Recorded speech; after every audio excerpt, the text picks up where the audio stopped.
Bismillahirrahmanirrahim. Assalamualaikum warahmatullahi wabarakatuh. Selamat pagi, sahabat Dokter Sapi. Berjumpa kembali dengan Dokter Sapi. Sahabat semuanya, kali ini saya merespon beberapa laporan dari masyarakat, dari peternak, bahwa terjadi lagi kasus PMK, aktif lagi musim hujan. Atau mungkin orang bisa bilang bahwa menjelang musim lebaran haji seperti itu, sahabat-sahabat. Nah, sebenarnya fakta seperti apa sih yang membuat PMK ini muncul lagi seperti itu, sahabat semuanya. Nah, dalam pengamatan saya bahwa PMK ini dan dalam penelitian saya juga, PMK ini juga bisa bertahan cukup lama, sahabat semuanya.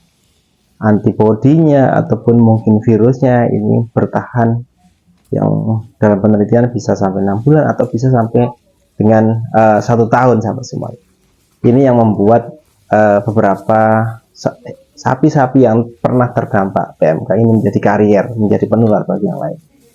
Yang pertama itu. Yang kedua adalah tingkat keengganan masyarakat untuk melakukan vaksinasinya.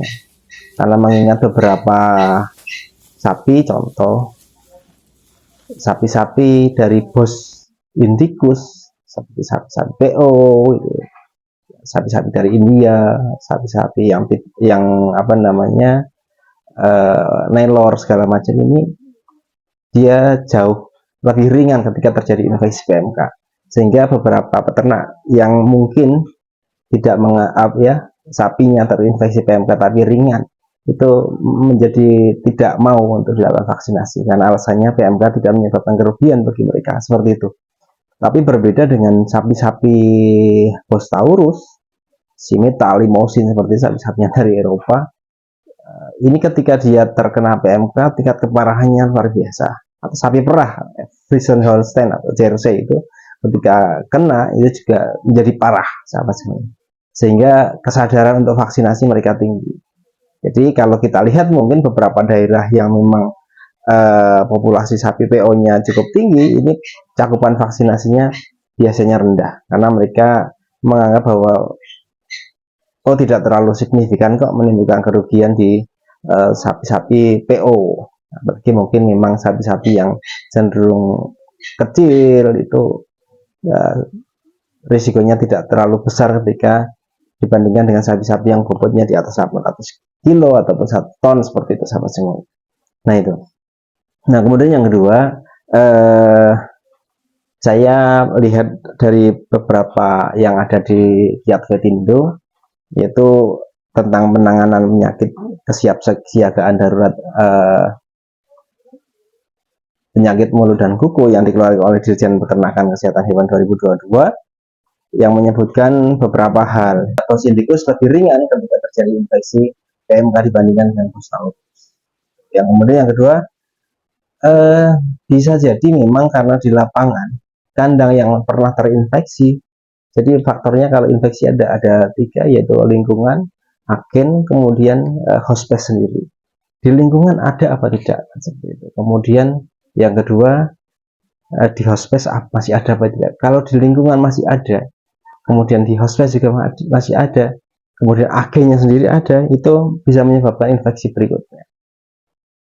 Ya gitu. Nah, contoh kalau di lingkungan itu air, virus PMK ini bisa bertahan di air selama 50 hari. Nah, coba bayangkan. Bisa bertahan di air selama 50 hari.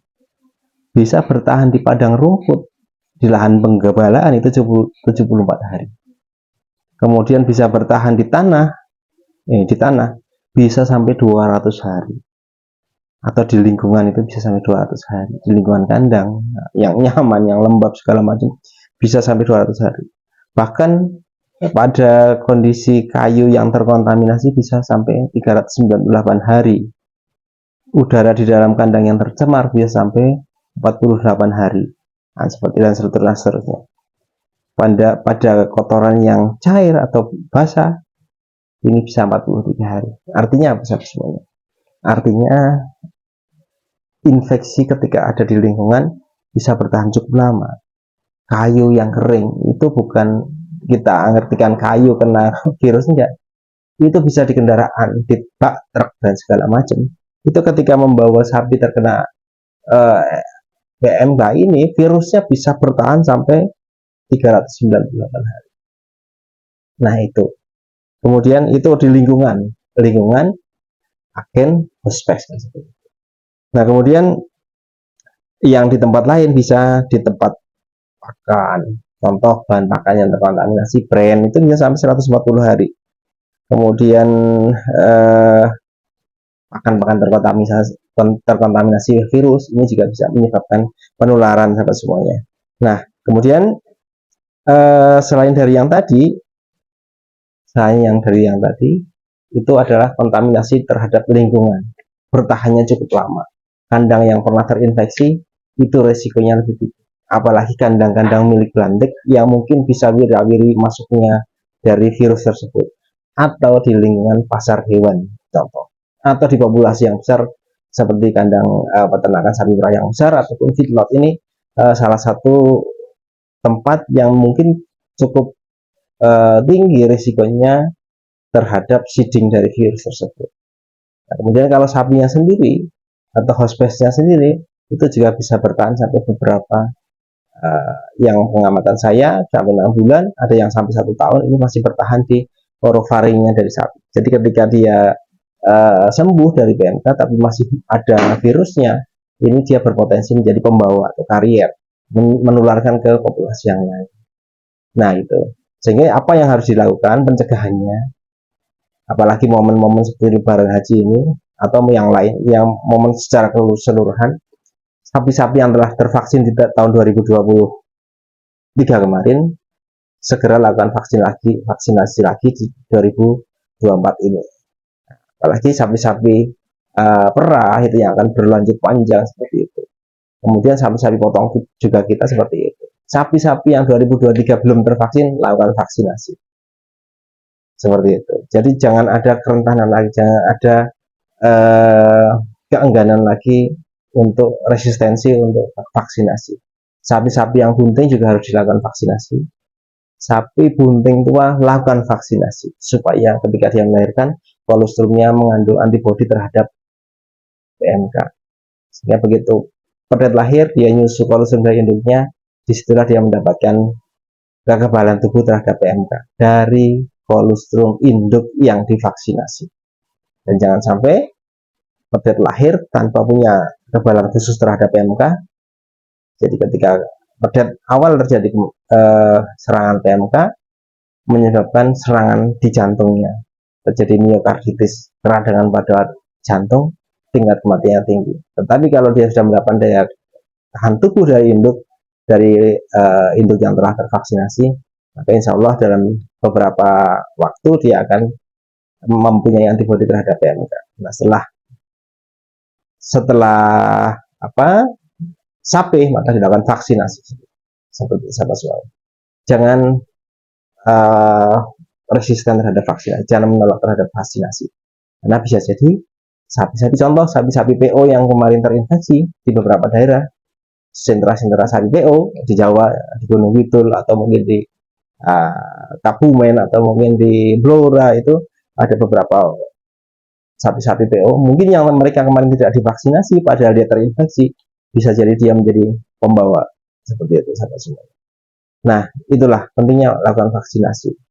Kemudian ketika kita masuk ke dalam kandang membeli sapi dari luar, walaupun sudah terpasang anting, belum tentu itu tervaksinasi. Barangkali itu hanya penandaan saja, penghitungan populasi, belum tentu tervaksin. Jadi masuk ke dalam kandang kita, lakukan vaksinasi lagi.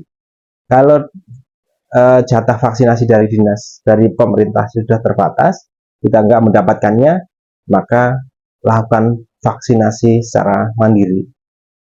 Nah, seperti itu sahabat. Kemudian kalau sudah kena seperti apa? Ternyata beberapa daerah saya mendapatkan laporan di WA ataupun di forum yang lainnya, ada beberapa daerah termasuk pasar-pasar hewan yang memang sudah ada terdeteksi gejala. Satu contoh di beberapa pasar hewan terbesar di Jatirogo, kemudian ada di pasar Jelok Boyolali kemarin terdeteksi, kemudian di Ngawi juga seperti itu. Jadi ketika dibawa pulang, dibawa ke Sukoharjo, dibawa ke Boyolali, kemudian dibawa ke Ngawi, dibawa ke Probolinggo, dibawa sampai ke Jawa Barat, ke Bekasi, ke Tasikmalaya, ke Tambun, itu maka distribusi PMK-nya akan kemana-mana saja. Nah, ini harus diwaspadai. Vaksinasi yang populasi yang ada, sapi yang datang sehat vaksinasi lagi nggak masalah, seperti itu. Nah, kemudian kalau sudah kena seperti apa? Kalau sudah kena, kebetulan saya beberapa hari menangani penyakit, menangani PMK, juga yang saya amati adalah memang tetap ada lesi di mulut, kemudian di bibir, di gusi, di lidah, kemudian di kaki. Tapi alhamdulillahnya tidak ada vesikel ataupun baloning yang ada di kaki. Jadi hanya interdigitalisnya saja yang mengalami kelukaan. Nah, ini caranya seperti apa? Caranya yang mudah untuk menetralisir virusnya yaitu dengan menggunakan asam sitrat untuk virus-virus yang ada di mulut dan ada di lidah seperti itu. Karena mudah sekali kita hanya pakai ingat bahwa PMK ini tidak hanya sekali datang minta suntik dokter hewan atau mantri kemudian sembuh, enggak, tapi harus dirawat. Netralisir virusnya yang ada di mulut dan ada yang di kuku, itu cara yang paling efektif. Keluarkan, bersihkan lingkungannya. Nah, yang sering kita pakai adalah asam sitrat. Sesuai dengan asam sitrat ini murah, kita bisa beli di mana-mana, atau citrum kemasannya ada yang macam-macam. Ini kemasannya aja 50 gram, bisa kita campurkan dengan air, kemudian kita ambil semprotan 2 liter, dicampurkan air, dicampurkan dengan satu saset ini 50 gram, kemudian kita kocok. Kalau kita nggak punya tidak punya semprotan, harus nyari semprotan, maka kita bisa pakai botol air mineral ini yang kita bolongin beberapa lubang, hanya 4 atau 5 lubang di sini dengan paku yang kita panasin. Kemudian kita ambil asam sitratnya, lalu kita masukkan. Nah, kita masukkan seperti ini. Ya, ini 600, berarti kita ambil seperempatnya dari satu saset. Maka kita kocok sempurna.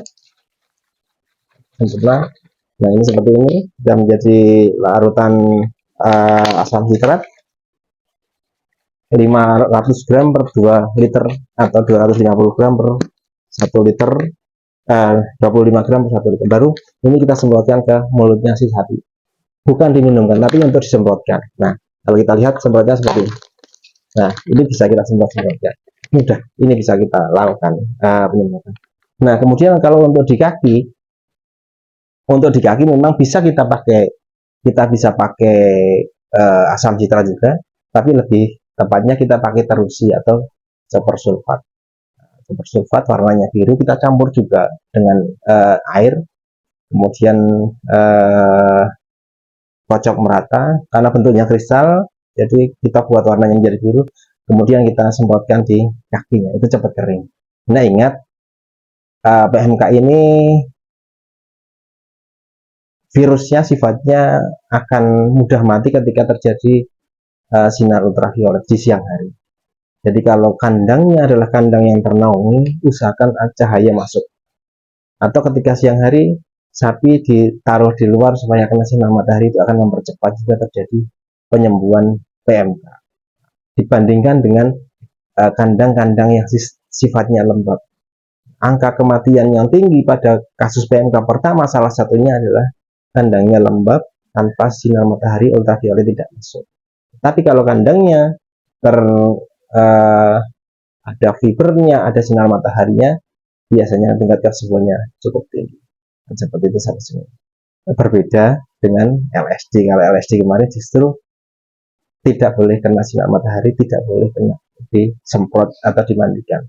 Nah, sahabat semuanya, seperti itu. Yang mudah tangani dengan ini, asam sitrat atau citrum, kerjain sendiri di rumah. Kalau memang percepatan recovery-nya kurang bagus, segera panggil mantri, dokter hewan, petugas, supaya diberikan pengobatan lanjutan, multivitamin, atau kalau memang perlu antibiotik seperti itu, supaya recovery-nya cepat. Nah, kalau yang tahun ketiga ini, serangan yang ketiga ini, saya yakin tidak akan meluas, artinya meluas pun spot-spot tidak akan terjadi massal karena sebagian populasi sudah tervaksinasi atau sebagian populasi sudah memiliki daya tahan tubuh terhadap PMK, sehingga insya Allah hanya terjadi spot-spot, tapi tetap harus kita waspada. Sapi yang belum tervaksin lakukan vaksinasi. Pedet yang kemarin belum, pada saat bunting induknya belum tervaksin, begitu dia sudah sapi lakukan vaksinasi. Nah, seperti itu. Sapi yang datang ke kandang kita untuk stok kurban, untuk stok lebaran haji, ada irtek atau tidak ada irteknya, lakukan vaksinasi supaya benar-benar aman, sapi terlindungi. Nah, seperti itu sahabat semuanya, nggak usah panik. Lakukan pertolongan pertama dengan pemberian asam sitratasi atau dengan copper sulfat ferusi untuk penanganan pertamanya. Kemudian bisa lakukan panggil dokter hewan terdekat atau mandi terdekat untuk penanganan lanjutannya. Dan itu sahabat semuanya, terima kasih.